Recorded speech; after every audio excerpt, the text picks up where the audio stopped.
السلام علیکم دوستو، آپ دیکھ رہے ہیں YouTube channel M Prince T V. میں ہوں محمد شہزاد۔ دوستو، سائنسدانوں نے دعویٰ کیا ہے کہ وہ یہ راز جاننے کے قریب پہنچ گئے ہیں کہ زندگی کے آخری لمحات میں انسانی دماغ میں کیا چل رہا ہوتا ہے۔ یہ دعویٰ اس وقت سامنے آیا جب طبی ماہرین نے حادثاتی طور پر ایک دم توڑتے شخص کے دماغ کی ریکارڈنگ EEG استعمال کرتے ہوئے کر لی۔ جس شخص کی ریکارڈنگ ہوئی اس کی عمر 87 سال تھی اور ہارٹ اٹیک کا شکار ہوا تھا۔ یہ پہلی بار ہے جب سائنسدانوں نے دم توڑتے انسانی دماغ کی سرگرمی کو ریکارڈ کیا۔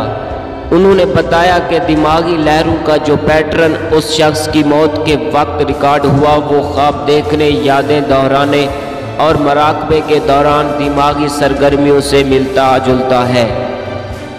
اس حادثاتی ریکارڈنگ کے بعد سائنسدانوں نے اس معاملے پر ایک تحقیق کی جس کے نتائج طبی جریدے فرنٹیئرز ان ایجنگ نیورو سائنس میں شائع ہوئے۔ امریکہ کی لوئی ویل یونیورسٹی کی تحقیق میں بتایا گیا کہ ممکنہ طور پر ہمارا دماغ زندگی کے آخری لمحات بلکہ موت کے بعد بھی متحرک ہو سکتا ہے۔ اسی طرح جس طرح کی دماغی لہروں کو دم توڑتے دماغ سے ریکارڈ کیا گیا، ان سے اندیا ملتا ہے کہ آخری لمحات میں لوگ اپنی زندگی کو آنکھوں کے سامنے گزرتے دیکھتے ہیں۔ محققین نے بتایا کہ ہم نے موت کے وقت 900 سیکنڈ کی دماغی سرگرمیوں کی جانچ پڑتال کی اور اس پر توجہ مرکوز کی کہ دل کی دھڑکن رکنے سے 30 سیکنڈ پہلے اور 30 سیکنڈ بعد دماغ پر کیا ہوتا ہے۔ انہوں نے کہا کہ دل کی دھڑکن رکنے سے کچھ لمحے قبل اور کچھ لمحوں کے بعد ہم نے مختلف دماغی لہروں میں تبدیلیوں کو دیکھنا۔ اس طرح کی لہریں یادوں کو دہرانے کے عمل کا حصہ ہوتی ہیں، جس سے اندیا ملتا ہے کہ آخری لمحات میں دماغ زندگی کے اہم واقعات کو کسی فاسٹ فارورڈ فوٹیج کی طرح پلے کرتا ہے۔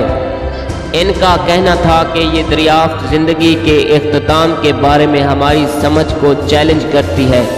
یہ اپنی نوعیت کی پہلی تحقیق تھی جو ایک کیس پر مبنی تھی، مگر محققین کی توقع ہے کہ وہ اس کام کو مزید آگے بڑھا سکیں گے۔